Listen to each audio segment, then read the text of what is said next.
안녕하십니까. 코비드19 이후 우리나라 항공산업의 경쟁력 강화 방안에 대한 세미나를 맡은 세종대학교 경영학부 황용식입니다.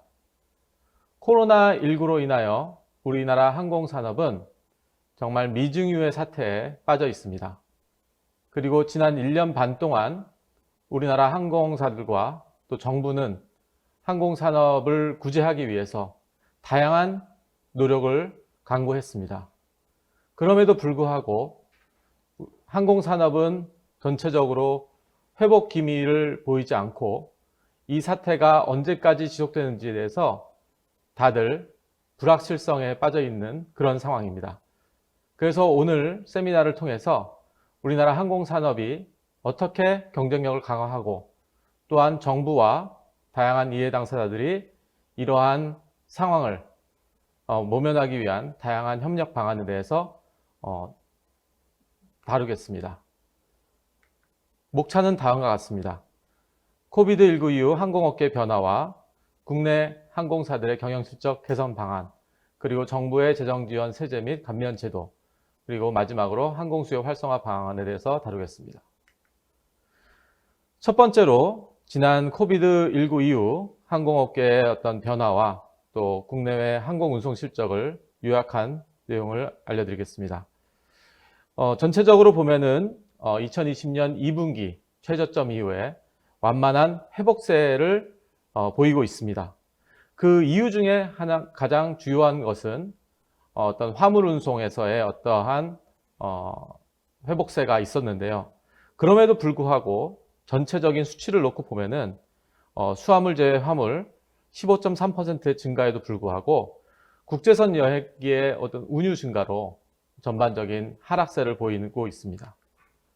그리고 국제선 여객 실적 추이를 말씀을 드리면 2021년 1분기 기준으로 해서 전년 동기 대비 95.5% 하락했습니다.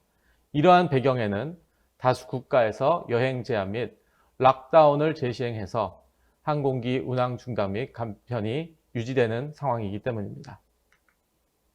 그리고 국제선 여객 실적을 말씀을 드리면 전체적으로 대한 항공사 같은 경우 전년 동기 대비 93.9% 감소하였고, 이는 주요하게 중국, 일본, 아시아 노선 등 여객 감소로 인한 것으로 파악됩니다.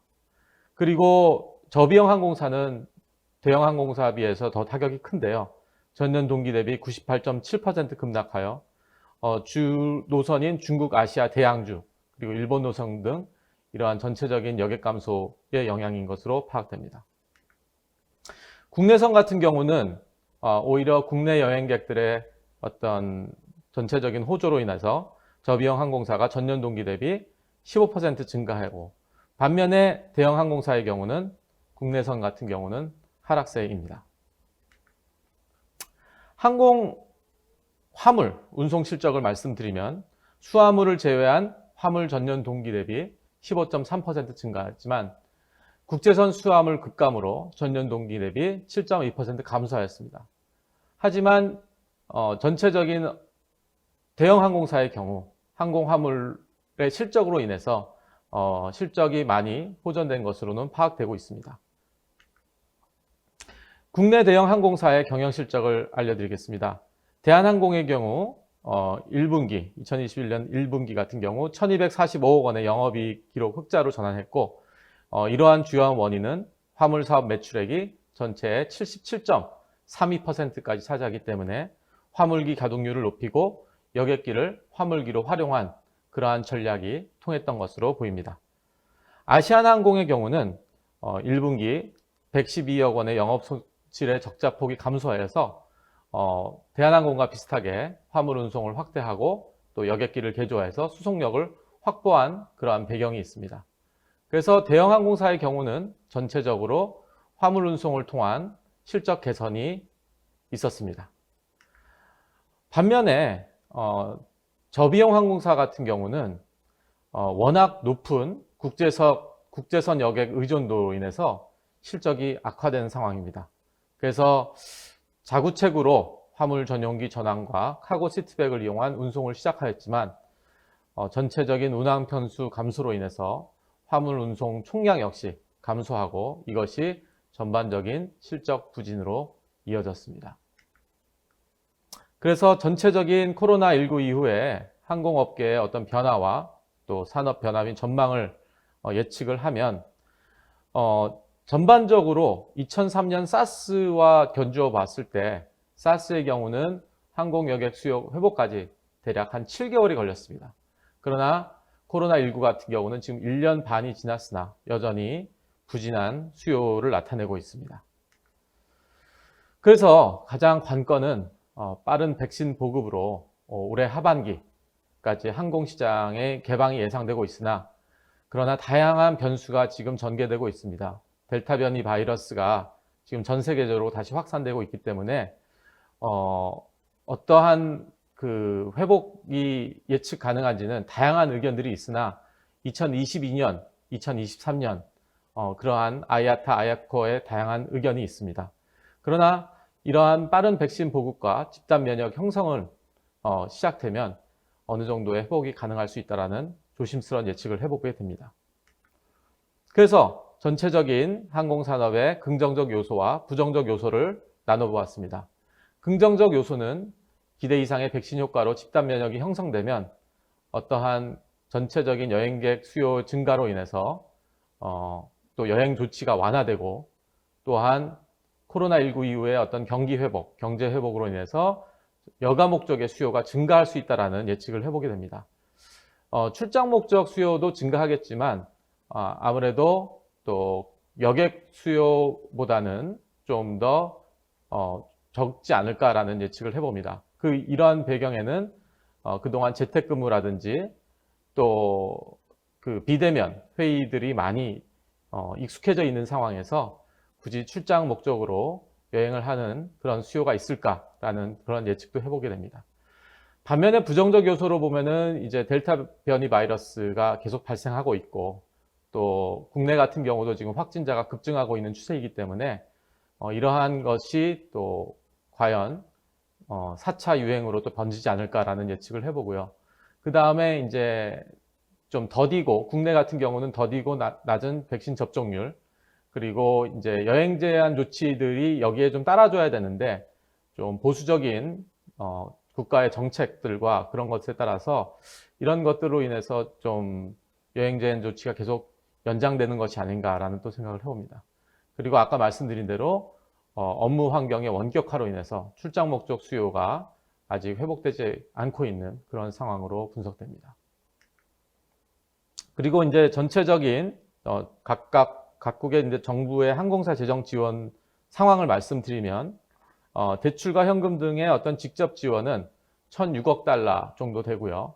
그 다음에 급여보조금 같은 경우는 760억 달러, 또 지급보증과 같은 지원 제도는 250억 달러에서 총 2,251억 달러의 글로벌 전체적인 총액의 지원액이 파악되고 있습니다. 그러나 이제 여전히 낮은 수준의 로드 팩터로 인해서 현금 흐름에 어떤 문제가 있고 그래서 전체 여객의 어떠한 로드 팩터는 여전히 2021년 2월까지 55.4% 정도 되었고 화물 같은 경우는 57.5%의 수준으로 회복되었습니다. 그래서 전반적으로 여객의 경우에는 코로나 전 수준을 아직 회복하지 못하고 있는 상황입니다. 반면에 카고의 로드 팩터 같은 경우는 코로나19 이전 수준 위로 상회하고 있습니다.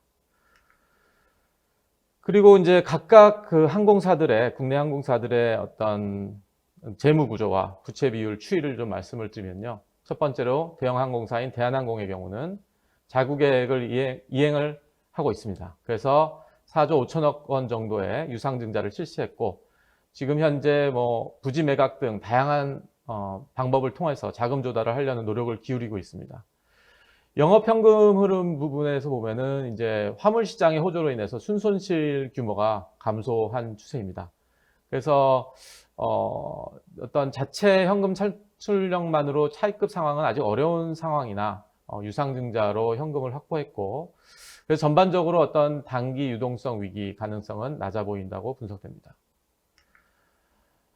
그리고 아시아나하고 이제 저비용 항공사들을 보면은요. 아시아나 같은 경우는 연간 영업 현금 창출 규모가 이제 적자로 전환되는데, 어떻게 보면은 이제 기말까지의 현금 유지가 이제 대규모 차입 조달로 인해서 될 수 있지 않을까. 그리고 이제 전체적으로 현금성 자산 부족과 그 다음에 부분 자본 잠식은 아직은 가능성이 낮은데, 이것도 이제 유동성 개선이 결국에는 연내에 진행되고 될 대한항공과 아시아나 M&A가 관건일 것입니다. 그래서 이 M&A가 조속히 진행이 된다면 유동성 문제는 개선이 될 여지가 있습니다. LCC 같은 경우는 이제 블룸버그에 의하면은 이제 이 순손실 예상치만큼의 이익 영업이 감소했다 분석이 됐는데, 제주항공과 진에어 그다음에 TA항공 같은 경우는 보시다시피 부분 자본 잠식이 좀 진행이 되고 있는 것으로 보이고 있습니다.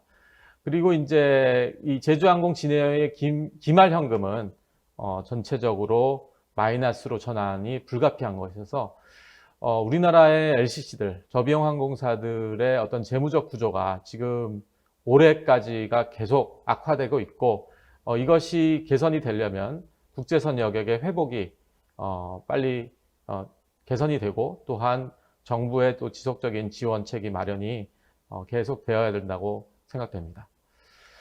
그리고 그래서 이러한 전체적인 경영 실적의 개선 방안으로 이 경영 전략에서 얘기하고 있는 소위 말하는 회복 탄력성, 리질리언스 전략에 대해서 좀 분석을 해봤습니다. 이러한 것은 전사적인 차원에서 어떤 전략적 접근법이 전 필요하다고 생각하고요. 그래서 재무적 구조라든지 운영, 그 다음에 어떤 소비자들과의 어떤 관계, 이런 것들로 통해서 앞으로 포스트 코로나를 대비해야 되는 것이 아닐까 싶습니다. 그래서 지금의 상황을 이제 소위 말하는 블랙스완 이벤트라고 하는데, 과거의 경험으로 예측할 수 없고, 일단 발생하면 엄청난 충격과 파장을 가져오는 미증유의 사태를 얘기하죠. 그래서 과거의 경우 97년 IMF, 그다음에 2008년 금융위기, 그리고 지금 20년의 코비드19인데, 제 생각으로는 전 세계적으로 동시다발적으로 항공산업에 타격을 준 것은 지금 우리가 겪고 있는 코로나19 상황이 아닌가라는 생각을 해봅니다. 그렇기 때문에 이 코로나19에 대해서 좀 더 구체적이고 세부적인 전략적인 접근이 필요하고, 포스트 코로나 이후를 대비하기 위한 어떤 회복 탄력성 확보가 매우 중요하다고 생각됩니다. 그리고 이제 이러한 것이 결국에는 우리 항공업들의 항공산업의 생존과 도태에 관한 문제고, 그리고 뭐 많은 예측 분석들이 있었지만 솔직히 사전에 이러한 코로나19에 대한 정확한 예측이 없었습니다. 그렇기 때문에 다들 갑작스럽게 일어난 일이라서 대비를 못했던 것은 사실입니다. 하지만 지금이라도 이런 회복 탄력성을 우리 항공사들이 갖는 것이 중요하다고 봅니다. 자, 그래서 이러한 리질리언스, 회복 탄력성을 크게 세 가지로 환경을 이해하고 또 전략을 수립해서 목표를 갖고 추진하는 것이 중요합니다. 뭐 물리학을 굳이 제가 말씀을 드리면 마치 용수철의 압력과도 같습니다. 그래서 어떠한 압력이 사라지면 그것이 운동 에너지를 변화하고 그 운동 에너지를 통해 본래 상태로 다시 회복하는 것. 그렇기 때문에 지금 우리가 좀 움츠러들었던 상황이라고 보시면은 앞으로 어떤 탄소계수 높은 용수철처럼 빠르게 회복할 수 있다는 것이 바로 이 리질리언스의 개념입니다. 그래서 조직이 어떠한 위기를 겪고 나면 조직의 어떠한 경험치가 축적이 되고 다시 위기 이전의 상태로 회복되는 것. 그렇기 때문에 오늘 말씀드리는 이 내용, 리질리언스 내용이 좀 원론적인 내용일 수도 있겠지만은 우리 항공사들이 잘 적용을 해서 포스트 코로나를 대비한다면 많은 도움이 될 거라 생각이 됩니다. 그래서 크게 이제 우리가 이제 리질리언스를 전략을 실행하기 위해서는 크게 세 축으로 볼 수가 있습니다. 그래서 재무 리질리언스, 운영 리질리언스, 시장 리질리언스, 이 세 가지로 볼 수 있습니다. 그래서 재무 리질리언스 같은 경우는 현금의 유동성을 확보하고 어떤 자본 부채, 그 다음에 수익 비용 이런 것들을 접근하는 방법이고요. 운영 리질리언스는 어떤 사업의 연속성을 위해서 인력 관리, 공급망, 그 다음에 사업 연속성을 다루는 주제입니다. 그리고 시장 리질리언스는 고객과 서비스. 그래서 요즘 코로나 이후에 많은 디지털화돼 있고 또 고객 서비스에 접점해서 고객과의 어떤 CRM을 갖는 것이 중요하기 때문에 이 세 축으로 대비하는 것이 중요할 것이라고 생각됩니다. 첫 번째로 이제 재무 측면입니다. 그래서 재무적 위기 대처와 예측이 중요해서요. 일단은 항공사들 같은 경우는 정말 계속 발생하고 있는 고정 비용이라든지 또 변동비 같은 경우는 지금 운항이 많이 이루어지고 있지 않기 때문에 그나마 절감할 수 있는 부분입니다. 그래서 제가 분석하기에는 이 고정비 절감이 가장 중요하다고 생각되고요. 그래서 어떤 단기적 현금 흐름을 예측하고 또 다달이 일어날 수 있는 발생하는 비용들을 예측하고 조정을 해서 크게 이제 세 가지 컨틴전시 플랜으로 볼 수가 있습니다. 그래서 녹색, 황색, 적색. 그래서 대금을 납부해야 되고 리즈 비용이라든지 운영비들을 어떤 세 가지 단계로 놓고 봐서 어떠한 상황인지를 분석하고 거기에 맞춰서 맞춤으로 전략을 짜는 것이 중요합니다. 어떤 단기적 리스크라는 것이 지금 현재 우리 항공사들이 겪고 있는 상황이라고 봅니다. 그러나 지금 1년 반 정도 지났는데 이것이 중기로 갈지 장기로 갈지는 앞으로 코로나 상황이 어떻게 전개되느냐에 따라서 달라질 텐데요. 그래서 대략 한 중기적 대응 전략으로 보면은 13주 기준으로 놓고 현금 흐름을 예측하고요. 그 다음에 최근 4주간의 어떤 현금 흐름의 이력을 보고 모니터링하는 그런 방식입니다. 그래서 이런 것은 이제 이사회의 아젠다로서 좀 비상 상황으로 인식하고 그래서 재무부서 이외에 전사적으로 접근해야 된다고 봅니다. 그래서 이러한 단기적 현금 흐름을 넘어서 어떤 대출기관이라든지 또 채권단이라든지 이러한 다양한 이해 당사자들과의 관계가 중요하다고 생각됩니다. 그리고 이제 자금 유동성과 자금 조달. 그래서 아까 말씀드린 그 내용과 매우 유사하고 그래서 이 코로나19 상황에서 주요 관건은 정부 지원책일 것입니다. 그래서 정부가 지원하고 있는 어떤 대출이라든지 또 공적 연계 어떤 지원 제도를 최대한 활용하고 지금 현재 정부가 좀 그런 점에서 미온적이다 하면은 다양한 이해 당사자를 통한 목소리를 높여서 정부의 지원책을 촉구하는 그러한 방식이 중요할 것이라고 봅니다. 그래서 코로나19 상황이 회복되면 다시 정상화가 되기 전까지 기업 혼자로서의 어떤 자구책을 마련하는 것은 쉬운 일은 아닙니다. 지금은 정말 전시 상황이라고 보시면 되기 때문에 이러한 정부 지원 프로그램을 활용할 수 있도록 다양한 목소리를 내야 된다고 봅니다. 운영 방식에 있어서는 이제 기업 자체적으로 운영하는 것인데 우리가 이제 전략에서 크게 얘기하는 가치 사슬 분석이라는 방식이 있습니다. 가치 사슬 분석 방식은 기업이 계속 갖고 있는 업무 프로세스를 단계별로 나누어서 거기서 어떤 전략적인 방안을 도출하는 방식인데 그러한 방식으로 또 운영 방식을 할 수 있습니다. 그래서 어떤 주요한 리스크를 점검하고 그 다음에 어떤 비상 계획에 있어서 우선순위, 프라이어티라고 합니다. 그래서 지금 먼저 다루어야 될 부분들. 그래서 뭐 예를 들자면은 여객 운송이 잘 운영이 안 된다 하면은 화물 운송에 프라이어티를 둬서 우선순위로 접근하는 방식이라든지 그 다음에 지금 최접점에 있는 고객을 유치해서 어떠한 이들을 유치하기 위한 전략을 검토한다든지 그 다음에 주요 의사결정에 대한 지속적인 모니터링 그리고 어떤 변화 추이를 계속 보는 것이 중요하다고 봅니다. 그리고 중기적으로 봐서는 이제 향후 앞으로 포스트 코로나 이후에 일어나게 될 고객 유치와 그 다음에 직원들의 어떤 전반적인 HR 측면, 그래서 근무 순환표를 개발하고 그 주요 의사결정에 대한 모니터링을 갖는 것이 중요합니다. 그래서 운영에서 저는 가장 하이라이트는 인력 관리라고 생각합니다. 특히 항공사는 많은 인력이 동원되고 그리고 그들에 대한 또 고정비가 지속적으로 나오기 때문에 현 셧다운되어 있는 상황에서 이러한 인력 관리를 얼마나 효율적으로 하느냐가 중요하다고 봅니다. 그래서 HR 전문가와 임직원들이 직접 나서서 어떠한 직원 개개인들에 대한 어떤 운영, 그 다음에 인사적인 측면에서의 접근법이 중요합니다. 그래서 뭐 지금 현재 많은 항공사들이 하고 있죠. 그래서 순환근무제라든지 또 유연근무제라든지 이런 것들을 통해서 직원들이 지금 현 상황에서 좀 사기가 많이 떨어져 있고 또 모티베이션이 많이 또 저하된 상황에서 이들을 어떻게 다시 좀 잘 불러일으키고 계속 현상 유지를 할 수 있게 하는 것이 바로 또 HR 전문가의 역할이라고 생각합니다. 그리고 계속 지속적으로 글로벌 트렌드와 또 재택근무, 그 다음에 고용 기준이라든지 앞으로 향후 고용 계획을 설정을 해서 지속적인 인력 관리를 유지하는 것이 중요하다고 봅니다. 마지막이 이제 시장입니다. 시장 같은 경우는 이제 고객의 수요가 앞으로 계속 변화가 될 것이고 또 포스트 코로나 이후에도 계속 이 지속적으로 서비스에 대한 수요가 증가하지만 코로나 이후는 자칫 좀 달라질 수 있는 양상이 있습니다.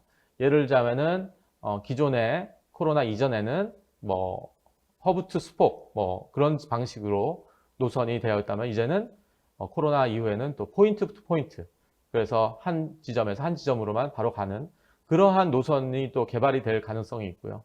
그리고 또 이러한 소비자들이 또 비대면으로 예약한다든지 기존의 여행사라든지 그런 것이 아니라 또 인터넷이라든지 또 가격 사이트를 통한 또 그러한 디지털화에 대해서 또 우리 항공사들이 계속 지속적인 디지털화에 대한 개발이 필요할 것 같고, 그리고 다양한 고객층, 그리고 앞으로 일어나게 될 폭발적인 또 보복 소비, 이런 것들을 지금 준비해서 이러한 소비자들의 니즈를 잘 흡수할 수 있는 그러한 전략이 필요하다고 봅니다. 그래서 이것은 어떤 전체적인 고객 행동 변화에 대한 지속적인 모니터링이 필요해서 어떤 고객이 앞으로 경험을 하고 또 행동하는 것에 대한 그러한 분석이 지금 이 코로나 상황에서 가장 필요하다고 좀 생각합니다. 그래서 전체적으로 이제 이 리질리언스 전략을 실제로 하고 있는 우리 기업들, 우리 항공사들을 한번 세 가지 축으로 한번 봤습니다. 재무적인 측면을 보면요, 에어 캐나다 같은 경우는 지속적인 부채 관리와 자본시장에서의 상당한 규모의 유동성을 확보하고 있습니다. 그래서 일부 항공기 기종을 퇴출시켰고요. 항공기 신규 도입을 연기했고 임직원을 정리하고 그리고 80% 이르는 공급량을 축소했습니다. 그래서 현금 자산의 소진율을 최소화하는 데 노력을 기울이고 있습니다. 저비용 항공사인 라이언에어 같은 경우는 자본 유동성에 있어서 시장에서 지위를 강화해서 기존 주주들로부터 지속적인 자금을 조달받았고, 그 다음에 8억 5천만 유로 정도 규모의 채권을 또 지급 발행을 했습니다. 그래서 현재 항공업계 최고 수준 현금을 보유하고 있는 것이 바로 라이언에어입니다. 마찬가지로 또 저비용 항공사인 이지젯 같은 경우도 수출 개발 보증 형태의 신규 대출을 통해서 유동성을 증대하고 또 기존 부채 반환 및 또 단기 대출 계약 취소의 어떤 다양한 가능성을 열어두고 항공기의 자산을 확보하는 그런 노력을 통해서 경영성을 향상했습니다. 운영 측면에서는 델타 항공 같은 경우는 2020년 200대 이상의 항공기를 퇴역하고 그 다음에 운영 기종 효율에 가장 적극적으로 나서고 있습니다. 그래서 이제 주력 기종을 좀 비용 효율적인 와이드 바디 기종으로 전환 계획을 할 것이고, 그 다음에 또 판매를 통해서 아마존 에어라든지 그런 신규 항공사들에게 인도하는 그러한 노력을 기울였습니다. 너무나도 잘 아시는 대한항공 같은 경우는 화물 사업 확대를 통해서 4분기 연속 흑자 기록을 했고, 그 다음에 23대 전용 화물기와 벨리카고 수송으로 경쟁력을 확보했습니다. 워낙 오랜 기간 동안 쌓아놨던 화물 영업 네트워크를 이 코로나 팬데믹 상황에서 잘 활용했다고 볼 수 있습니다. 세 번째로 시장 전략에서는 제주항공 같은 경우는 다양한 고객들에게 대상으로 하는 또 상품을 개발을 했습니다. 그래서 국제 관광 비행을 계속 운항을 했고요. 그 다음에 프리패스, 그 다음에 항공 프로모션 등 여러 상품들을 개발하는 노력을 기울였습니다. 일본항공 같은 경우는 기내식 제품을 또 다양한 제품을 소비자들에게 제공했고, 그 다음에 보험 상품이라든지 그 다음에 특정 항공사 퀀타스 항공과의 업무 체결 등을 통해서 코드쉐어 확대와 또 비즈니스 좌석을 증가하는 노력을 기울였습니다. 아메리칸 항공 같은 경우는 290개 정도의 키오스크 비접촉식으로 제조해서 앞으로 코로나 이후에 비대면 어떤 예약이라든지 발권에 대비하여서 기민하게 애자일하게 준비하는 것으로 보이고 있습니다. 그리고 이제 정부의 재정 지원 및 국가별 지원 현황을 말씀드리면요, 주요 국가들 해서 이제 적극적으로 나서고 있는 것이 현실입니다. 영국 같은 경우는 기업 금융기관을 통해서 대기업 유동성 지원을 항공사들에 했고, 또 중국 같은 경우도 항공업계에 대한 각종 금융 지원, 그리고 항공 인프라 구축에 144억 달러를 투자했고, 일본 같은 경우는 대형 항공사에 2조 5천억 원 정도 지원이 들어갔습니다. 미국은 제일 적극적으로 나서고 있는데요. 항공조종사 임금보조금, 그 다음에 레스큐 플랜, 그리고 협력업체 대상으로 910억 달러 지원 등 다양한 지원책을 정부가 나서서 하고 있습니다. 루프탄자에 대한 독일의 정부는 또한 공적 자금 150억 원 유로를 지원하고 피해 기업 대상 최대 7,560억 원 유로를 긴급 구제 금융을 발표했습니다. 프랑스의 경우도 에어프랑스에 70억 유로를 지원하는 적극적인 정책을 펼치고 있습니다. 그리고 이제 제가 보기에는 이게 가장 중요한 부분일 수 있는데, 각 정부가 세제 지원 혜택을 지금 보고 있습니다. 그래서 이 두 가지 축으로 볼 수 있는데요. 항공기 부품 관세와 그다음에 항공기 재산세 감면인데요. 대부분 국가들이 어떤 이러한 관세 감면을 거의 무세 세금을 매기지 않고 있는 그러한 지금 상황입니다. 비상 상황이기 때문에 팬데믹 상황에서의 적극적인 세제 지원이 일어나고 있습니다. 재산세 같은 경우는 미국은 이제 50개 주별로 다 상이하지만 전체적인 것으로 봤을 때는 어떤 재산세도 감면하고 일본 같은 경우도 80에서 90% 감면. 그 다음에 재산세를 매기지 않는 국가들은 다음과 같이 중국, 영국, 프랑스, 독일 등 많은 국가들이 코로나 상황에서 세제 지원, 그 다음에 세제 감면을 적극적으로 펼치고 있습니다. 우리나라 같은 경우는 지금 전체적으로 코로나 발발 이후 계속 이 지원이 되고 있지만은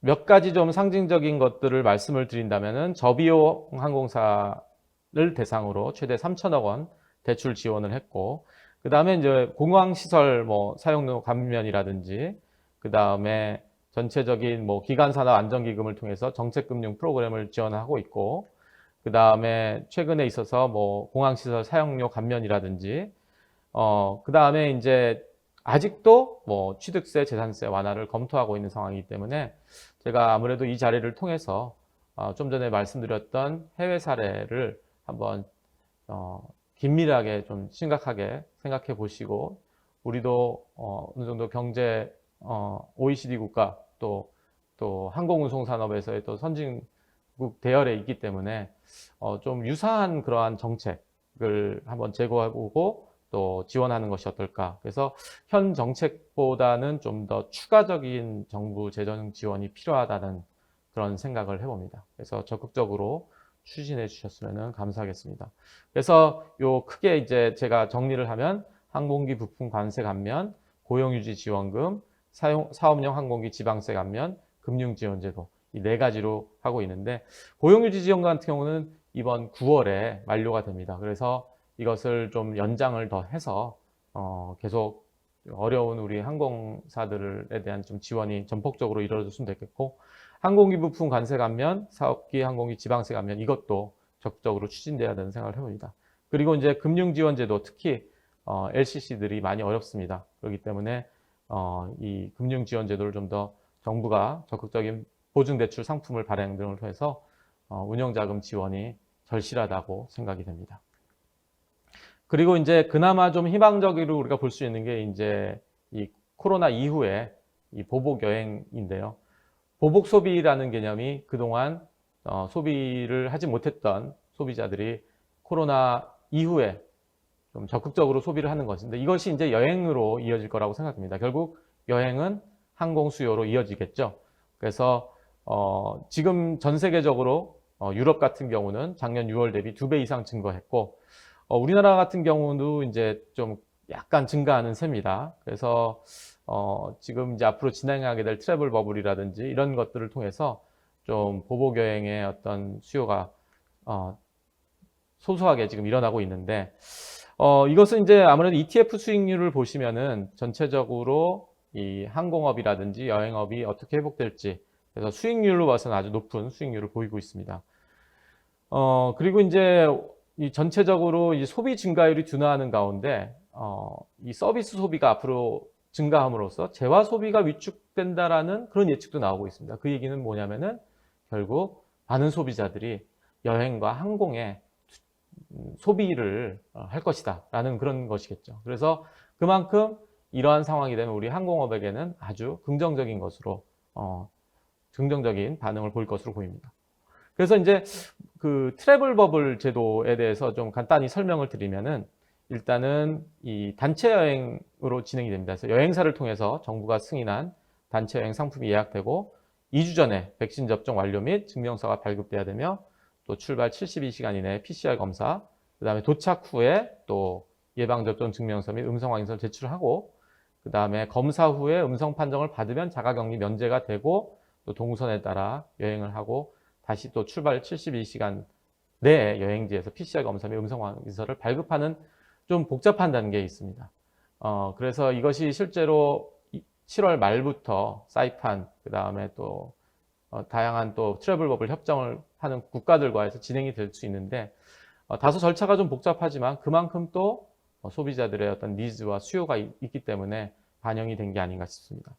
유사한 것으로 이제 자가격리 면제 제도인데요. 많은 경우 이제 트래블 버블과 자가격리 면제 제도를 좀 헷갈려 하십니다. 근데 제가 보기엔 자가격리 면제 제도가 좀 더 현실적이지 않은가 싶습니다. 일단은 뭐 자유여행이 가능하고 단체 여행보다는 그리고 이 절차가 생각보다 좀 간단합니다.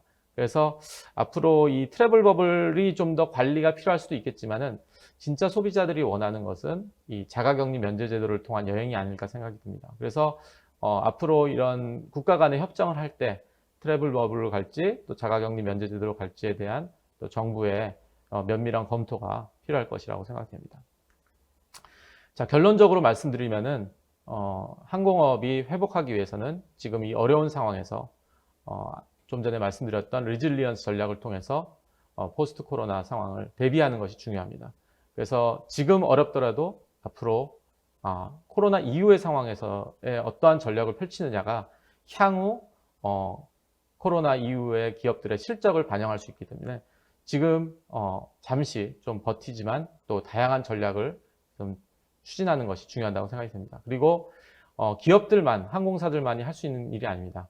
정부가 나서야 됩니다. 그렇기 때문에 적극적인 항공산업 지원이 필요해서 좀 전에 말씀드린 항공기 부품 관세 감면 그리고 항공기 재산세 감면 등 다양한 적극적인 지원 제도가 필요할 것으로 보입니다. 그리고 이제 향후 코로나가 좀 점진적으로 좀 누그러들면 여행 완화 조치가 계속 나올 것입니다.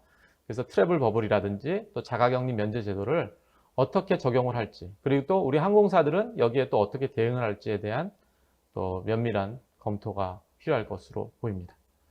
네, 이상 발표를 마치겠습니다. 경청해 주셔서 감사합니다.